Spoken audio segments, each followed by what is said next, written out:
Production.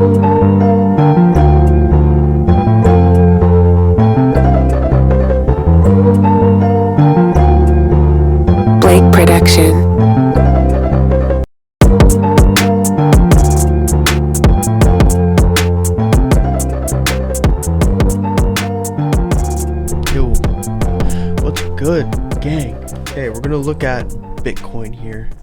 We're on the 3-day chart. I think the 3-day chart is we'll zoom in and out, but essentially what we're looking at is a bull flag pattern. Okay, now I want to talk about what could potentially happen if we get a dip in Bitcoin and how that's going to affect the miners. Okay, so a lot of these miners have ran, keep that in mind, or even exchanges, asset managers, etc. Okay, Galaxy, Coinbase, excuse me, Mara, who else we got there? Bitfarms, CleanSpark. There's a bunch of names. There's so many. A lot of them pump.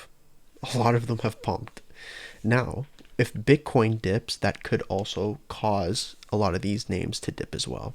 So let's look at Bitcoin and let's look at where we could potentially be dipping to if there is a pullback before the ETF approvals and before the halving. Okay, so what we're looking at, 3-day time frame, this is just to get a good glance.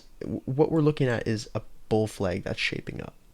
Now, is this going to hold? We don't know. So let's zoom in and see what we're looking at. We have this stall at around 45,000. We got up to 45,000. What was the highest here? Literally the highest was 45,000.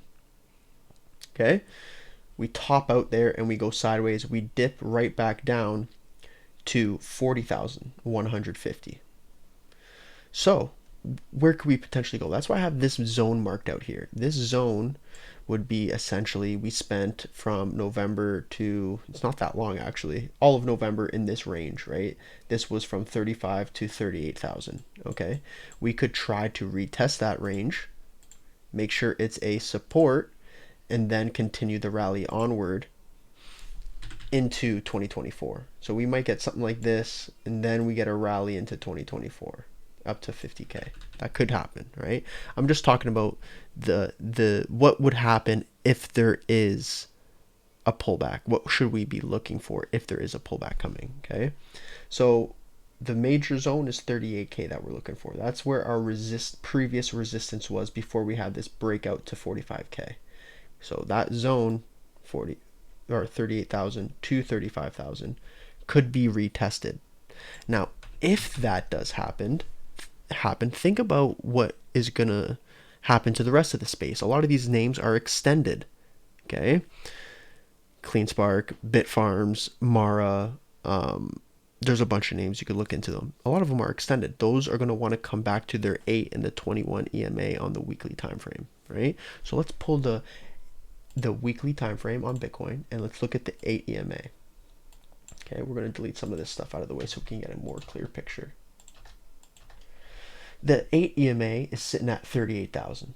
Okay, so if we do want to come and retest, like as you can see here, as this trend has been developing from the lows, we have the low, high, higher low, higher high, higher low, retest of the high, retest of the support. Now we have this higher high. Okay, so we can clone that. We could call this the higher high right here. If we want to make a higher low in this trend, where is it going to come down to? Now, could we come back down to 30,000? That's a possibility. We can't just rule that out. That was a previous resistance. It might act as support.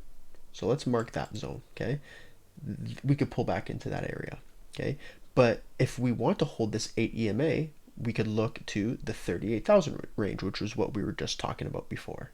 Now, if we look at the 21 EMA, that comes back down a little bit further. That's even closer towards this 30,000, 34,000 zone, right? And it would also line up with this major area that we've been hanging out in, or were hanging out in 2021, came down here mid 2021, came down here beginning of 2022, and then we broke below it. We haven't had much time spent trying to retest it as support, right? So that could be a zone where we come into to revisit. Okay, so how about we look at just the EMAs here? Okay, that's all we're going to look at is the EMAs. So I'm going to erase this chart, let's take a look at this for a quick sec. Okay. If we want to revisit in between this zone, the 21 EMA and the 8 EMA, that would bring us into this area, which is the 38,000, and again 33,000. Okay, so there's a likelihood that this could potentially happen in the coming weeks. Again, it's not a guarantee. With all this bullishness in the space, and essentially the theory is that there's going to be a race to get as much Bitcoin before the ETF approvals, before the halving. That's the theory, right? There's also people trading this though. You have to always keep that in mind. So there could be a pullback, and that's something we need to be aware of. If our thesis is Bitcoin's going to go up exponentially over time, this isn't really something to be aware of. The reason why I'm covering this is because of how it's going to affect miners and other asset managers and exchanges in the space. It could cause a dip in those stocks. So that's what we're looking for. And I think that this is a solid look, and it gives us a great potential to understand, all right, if there is a pullback, what are we looking for?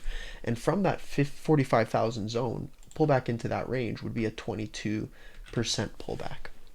So that's the breakdown here on Bitcoin, guys. I hope you enjoyed. Peace.